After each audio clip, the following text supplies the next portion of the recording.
nation's capital, it's Deadline DC with Brad Bannon. Welcome to Deadline.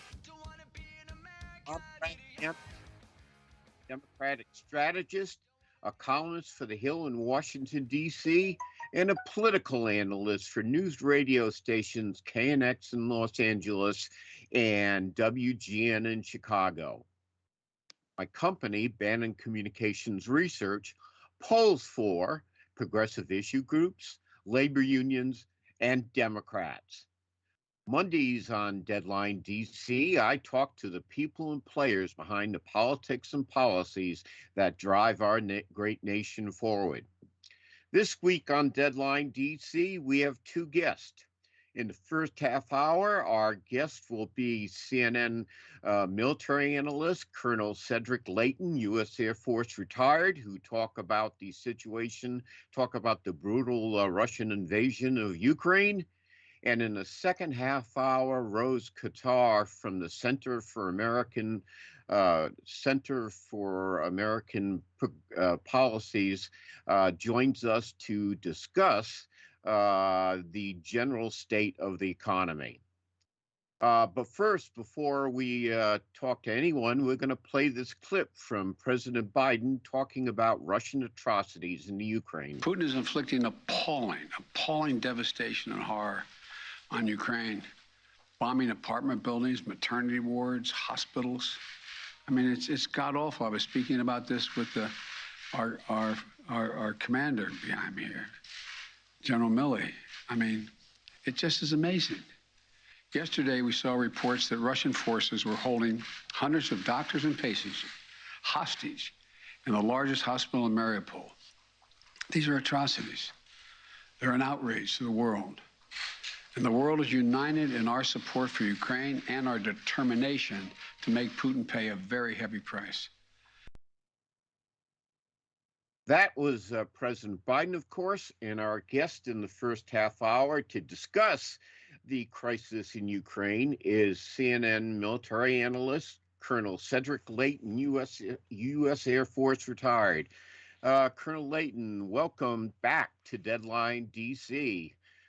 First of all, why don't you give our viewers and listeners an idea of the current situation on the ground in Ukraine? Yeah, Brad, absolutely. And it's good to be back with you. So when it comes to the situation on the ground in Ukraine, we're dealing with a multi-front war. The Russians have come in, they're trying to encircle Kyiv, the capital of Ukraine. They are not having a good time of it. Apparently, some of the things that have happened include the flooding, possibly the deliberate flooding of the area northwest of town, which then bogs down literally the Russian advance. And so the Russians are caught with that. They've got command and control issues. So their design, their plan, which called for going into Kyiv, taking it very quickly in the first few days of the war, that part of that plan has failed. That doesn't mean that they can't achieve their objective, which I think still is to take the city of Kyiv and topple the Zelensky government, the current government of Ukraine. The other part of the front includes the northeast around the city of Kharkiv. Kharkiv is the second city of Ukraine, the second largest city. And then in the south, you have a broad front that extends from Crimea all the way to the east, to the area around the Sea of Azov. So that area is an area that has been seeing a lot of fighting on and off since 2014, when the Russians first annexed Crimea and the separatists that are aligned with Russia took over the so-called Donbas region. So with all of those things going on, the Ukrainians find themselves almost encircled by Russian forces. The only area that is open to them is in the southwest and the west currently. And that is, how the situation is at the moment. The Zelensky government is holding on. We're looking at a siege type situation, possibly in Kyiv. We already have sieges around Mariupol. There was a siege for Kherson, which has fallen to the Russians. And the city of Mykolaiv also in the south of Ukraine, is experiencing a siege type situation as well. So it's a situation where it's static somewhat in terms of the military picture, but neither side has prevailed, and it's going to be a difficult few weeks, I think, in the near term at least. You know, one thing I'm curious about, Cedric, is if you watch the news accounts on CNN or anywhere else, the pictures you see of the Russians bombing, attacking civilian facilities. But what is the actual combat on the ground like? Is it large groups of soldiers fighting each other, the small group actions, or just artillery duels, or what? So it's a combination of small group actions, and in some cases single actions. In other words, where a single person or a small squad will go out and attack a forward position of the opposition, usually of the Russians in this case, and a combination with artillery. So the Russians really like to use artillery. They like to employ artillery in their combat doctrine, and they've done so to great effect, actually, when you look at the damage that has been caused to cities like Kherson, to Mariupol, absolutely, to Kharkiv, and to Kyiv right now. So it is not large-scale armies like you saw in World War II, where in a lot of the same territory that's being fought over now, large, massive tank armies would do battle with each other. That is not what's happening in this war. Uh, Let me ask you this. At least a couple of times in the last week, Russian artillery or missiles have hit targets in western Ukraine. One of them was only about a dozen miles from the Polish border. And I'm curious, what would have happened if that missile had hit inside the Polish border by 10 or 15 miles instead of outside the Polish border on the Ukrainian side by 10 or 15 miles? That could have precipitated a much more serious conflict, couldn't it? It could have, and the reason for that, Brad, is what's known as Article 5 of the Atlantic Treaty, the North Atlantic Treaty, which set up the North Atlantic Treaty Organization. Under Article 5, an attack on one NATO member is an attack on all NATO members. Of course, they'd have to determine whether or not it was a deliberate attack and whether this was a hostile action. But in the theoretical example that you described, which is not something that is unrealistic given the state of play right now, that is something that could have potentially precipitated an Article 5 response to the Russian invasion of Ukraine, and that could have resulted in the Polish military and possibly our military getting involved along with other NATO countries in an effort to, at the very least, contain Russian aggression, but possibly to engage in offensive operations against the Russians, although we have to all remember NATO is, at least on paper, a defensive alliance. Well, how do you think NATO would have responded if that missile had hit in Polish territory? As you said, NATO has a treaty obligation to defend member countries from Poland from aggression. But how do you think NATO would have responded if that artillery round or missile or whatever it was had hit inside the Polish border? If NATO had determined, or if there was a reasonable suspicion that it was a mistake, in other words, an errant round, then there would have been a lot of heated rhetoric, but we probably wouldn't have gone all the way to a major engagement.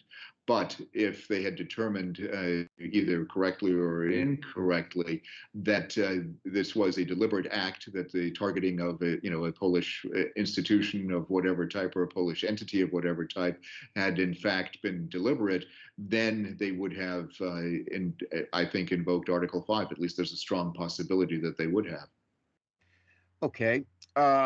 We're going to go to a break in a few seconds. Our guest in this half hour is CNN military analyst Colonel Cedric Leighton, U.S. Air Force retired and the president of Leighton Associates, an international consultancy. We'll be back with more of Deadline DC with Brad Bannon right after these messages. We'll talk with Cedric about the president's trip to Eastern Europe and other military matters involving the Ukraine right after these messages. And we also have a guest in our second half hour, Rose Qatar from the Center for American Progress, to give us a status update on the state of the economy.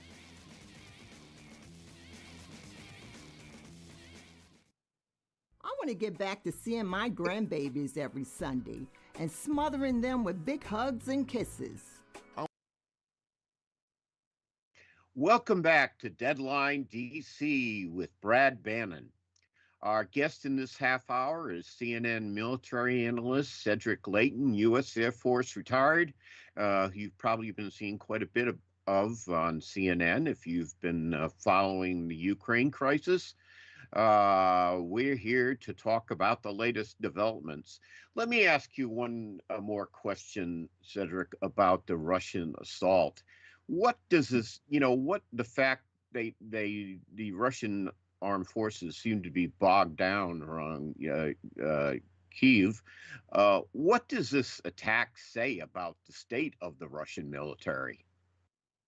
Well, Brad, it's nowhere near the state of readiness that we expected. We thought the Russians had deliberately and very carefully professionalized their armed forces. Putin, the president of Russia, had made a strenuous effort, it seemed, to analysts on the outside, to change the military from an all-conscript force for its lower ranks to a volunteer force somewhat similar to the U.S. What we have is, in essence, in Russia now is a mixed conscript. About a third is conscript, and the rest is folks who have voluntarily joined the military or feel that they have to, for whatever reason, do so. So the big issue that the Russian military seems to have is a leadership issue coupled with a logistics issue. So we've looked at, who is actually running this war from a military perspective, and it seems as if there's not a single unified command structure to run this war, which is an absolutely amazing development, amazing in a bad way, because unity of command is a military principle that you don't violate when it comes to combat operations. You have to have one overall commander to handle everything that would happen in a theater of war.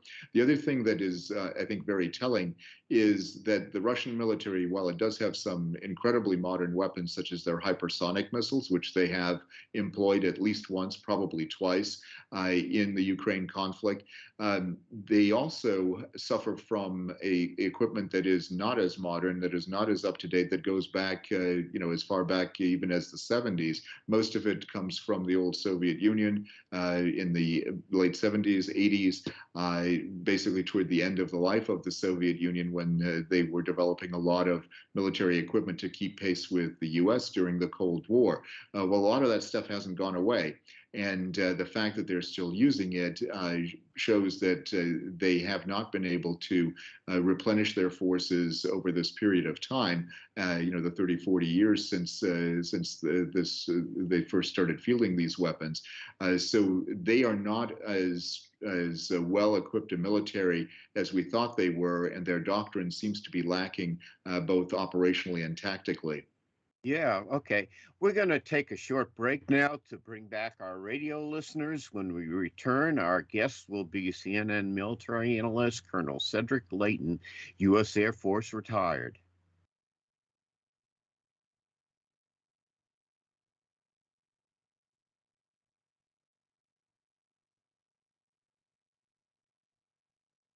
Engaged in immoral or disgraceful behavior. This included what is considered sexual deviance and led to the witch hunting and discrimination against gays and lesbians in civil service.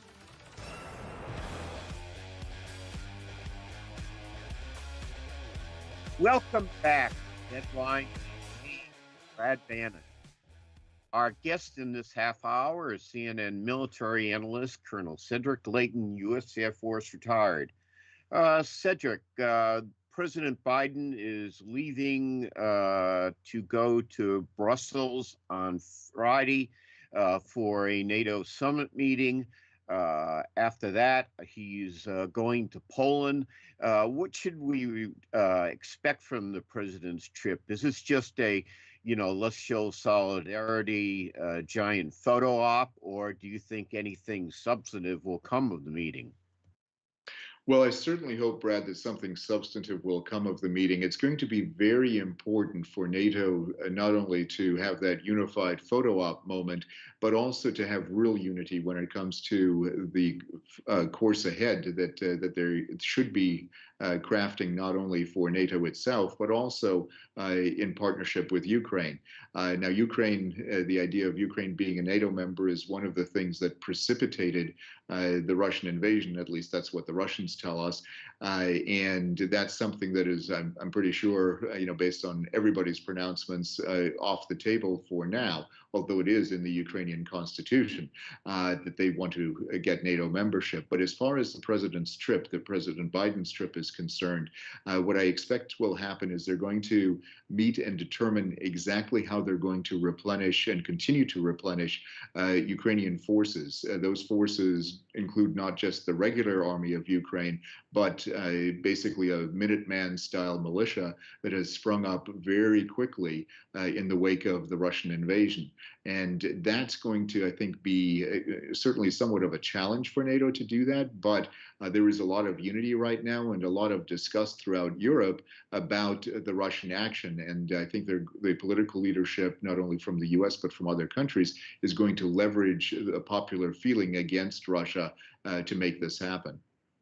I was watching pictures of older men, Ukrainian men, getting into the fight against Russians. And is it, I was doing a little arithmetic, and is it possible some of those 50-something men who were fighting for Ukraine against the Russians were once members of the Russian armed forces before the breakup of the Soviet Union? Oh, absolutely. Absolutely. In fact, many of them were. And when you look at, some of the biographies of some of the more senior leaders in the Ukrainian armed forces, almost all of them had experience in the Soviet army. So not only do they know the Soviet army, but they also know the Russian army because many of them served alongside what at the time were Russian compatriots. So they understand each other. They understand each other's mentalities. They understand each other's tactics. But the Ukrainians seem to have a better understanding of what's at stake than do the Russians at this point. Okay, let's turn to another subject. Last week, I think on Friday, President Biden had a 2-hour phone conversation with the Chinese president. China, it seems to be generally supportive of Russia. I guess my question is, do you think President Biden was able to warn off China from aggressively supporting the Russians in Ukraine? Well, that's going to be an interesting question. China has to make a decision here, and I think this is what President Biden was trying to point out to China's President Xi. The decision that they're going to have to make is: are you going to go with your economic interests, which is something that is attractive to the Chinese, both in government and outside of government? And by that I mean, if the Ukraine situation, the war in Ukraine, continues the way it's going, the Chinese Belt and Road Initiative is going to be severely damaged, if not put on its deathbed. The Belt and Road Initiative is a Chinese initiative that is designed to link Europe to China by means of rail and sea links that will, in essence, bind the economies of all these regions, both in Central Asia, Eastern Asia, as well as in Europe, all the way to Portugal, together in one big economic zone that the Chinese would then control, in essence. So that effort is definitely going by the wayside. And if the Chinese have any hope of resurrecting something like that, they are going to have to be very careful with how they support the Russians. If they support them in overt ways, the extreme would be sending troops of their own into Ukraine, which they are not not going to do. That would be, an extreme situation. What they will probably do is they will definitely provide logistical support, such as meals, MRE-style meals, meals ready to eat, as we call them in the U.S. That kind of ration for the troops, that might be something, because the Russians have a lack of that. They may provide spare parts because they share some equipment with the Russians. They bought a lot of Soviet and Russian equipment, in the past as well as in the present day. So they have an interest where they want to balance both sides. The Chinese could use this opportunity to serve as mediators in this case. I'm not seeing that happen yet, but it wouldn't surprise me if they try to do that. And we can see if they use their influence in both Russia and in Ukraine, where they have considerable interests as well, to achieve some kind of a ceasefire in the next few weeks. But this is where Chinese diplomacy is going to hit the big time if they choose to do that. But that's a big question. If they don't, then they will not be seen as a major world player on the diplomatic stage in the sense of actually having big influence. They will have economic influence, but the diplomatic influence will not be as great as they would hope for. Okay, one last question. We got about a minute and a half left in the segment. What do you think China has learned from the Ukrainian crisis? Last time we had you on the show, we talked about China's ambitions or aspirations to take back Taiwan. Do you think this has taught anything to the Chinese about their aspirations to reclaim Taiwan? I think it has. I think they are concerned that the Taiwanese would mount the same kind of resistance as the Ukrainians have. And that should give Beijing pause in assessing whether or not they can or should take Taiwan by force. And I say take instead of retake because they never actually really controlled it as a communist entity. So that's, I think, something that should give them pause. Whether or not it does, of course, remains to be seen. One last question. Who is the senior partner? Now, there have been all sorts of talk about the Russians and Chinese becoming closer diplomatically. Who's the senior partner in that relationship, China or Russia? Russia wants to be the senior partner, but the real senior partner is China, because China has the money. They have the personnel in terms of the population. They also have a more dynamic economy, and that's why China is really the senior partner. So Russia is going to have to be careful in doing this, because if they anger China, it's going to be curtains for them in many respects. Colonel Leighton, thank you very much for joining us. I know you're very busy these days on air talking about the Russian invasion of Ukraine, but I want to thank you again for joining us. Our guest has been Colonel Cedric Leighton, U.S. Air Force retired. We're going to a short break now, but we'll be back with our next guest, Rose Qatar, who's with the Center for American Progress. She joins us to give us a status update on the state of the American economy. We'll be right back with more of Deadline DC with Brad Bannon right after these messages.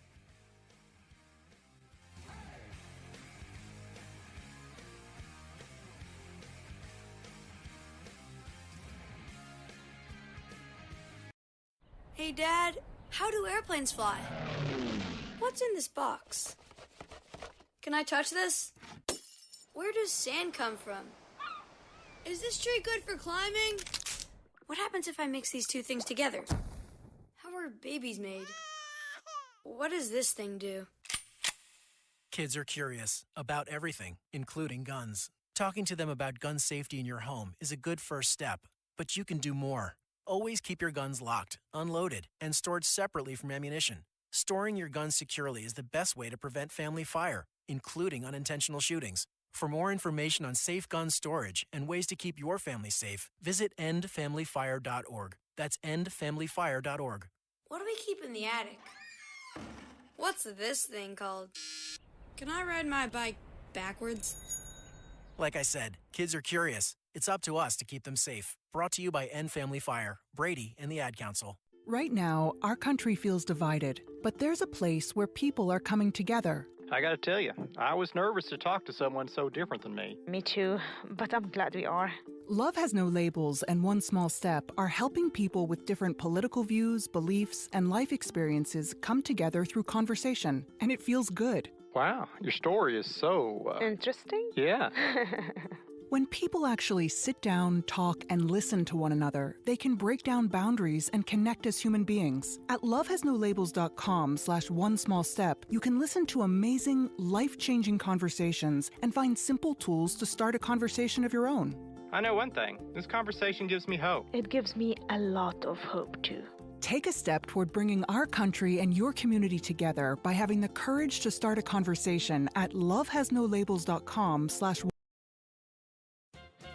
Let's talk pills. To treat everything from allergies to heart problems, half of Americans take a prescription medicine every day, and nearly all of us reach for the pill bottle on occasion. It's perfectly safe, though, because the Food and Drug Administration regulates the ingredients that go into those medicinal compounds, right? Yes, assuming they're produced in the USA. Aren't they? Mostly, no. Take antibiotics. The New York Times reports that ingredients for the majority of these bacteria fighters are now made almost exclusively in China and India, as are the components of dozens of other major drugs. Unbeknownst to most Americans and to our doctors, China has become the world's preeminent supplier of medicines. As one major drug company puts it, if tomorrow China stopped supplying pharmaceutical ingredients, the worldwide pharmaceutical industry would collapse. What's at work here is mindless globalization and deregulation. Our politicians threw open the U.S. market to drug imports while also letting foreign manufacturers go uninspected and unregulated. So, companies located in China can cut corners and undercut our own regulated pill makers. America's last producer of penicillin's ingredients, for example, shut down in 2004, leaving us dependent on China.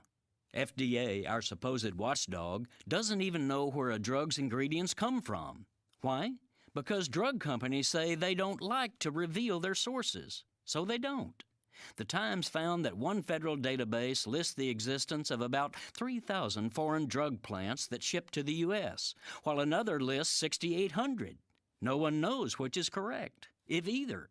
This is Jim Hightower saying, this is ridiculous. For the sake of America's health, security, and economy, let's regulate all pill makers and rebuild our own industry.